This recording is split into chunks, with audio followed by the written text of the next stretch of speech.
Halo semuanya, jumpa lagi di Karirnesia. Nah, sob, pernah gak sih dari lo ngerasa yang namanya depresi? Ngerasa kalau hidup lo itu paling kacau di antara jutaan manusia. Nah, kayak lo berada dalam titik masalah yang sulit banget terselesaikan. Hingga akhirnya, ya kita ngerasa depresi berat gitu. Lo ngerasa kayak hidup lo berantakan, paling parah ya lo ngerasa kayak dunia udah gak butuh lo lagi gitu.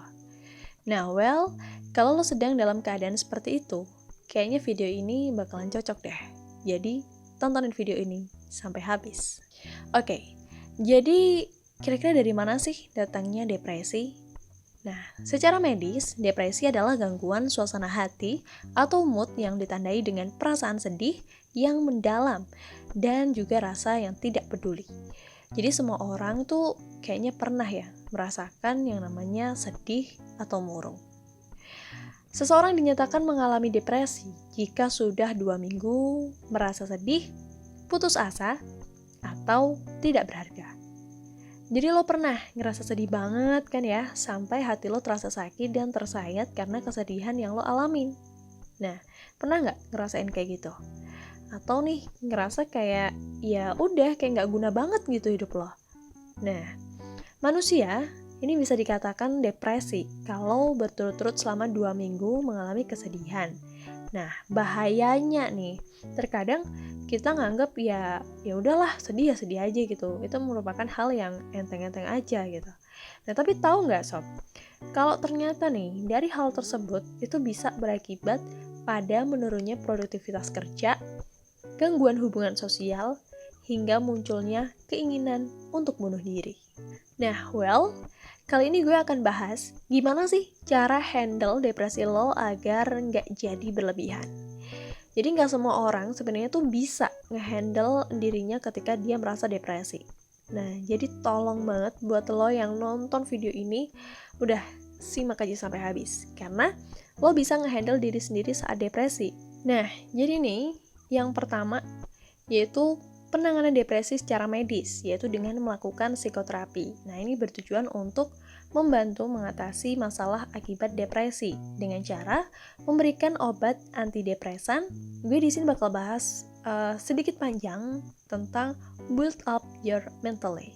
Gimana sih cara lo bisa build up diri lo meski sedang depresi? Lo jangan galau terus. Jadi kalau kita ngeliat kenyataan sesuai ekspektasi tuh ya terkadang kita kayak ngerasa galau gitu kan. Nah, tapi ya namanya juga kehidupan. Kita nggak bisa nyiptain yang namanya create keadaan. Karena sebenarnya ya hanya Tuhan yang bisa create keadaan sekarang. Nah, tugas lo sebenarnya ya cuma ngejalanin hidup aja. Maka dari itu nih, kurang-kurangin deh ekspektasi tinggi lo. Tapi ya emang sih wajib kita tuh untuk bercita-cita tinggi. Tapi ya ekspektasi turunin dikit lah. Karena lo bukan Tuhan kan ya.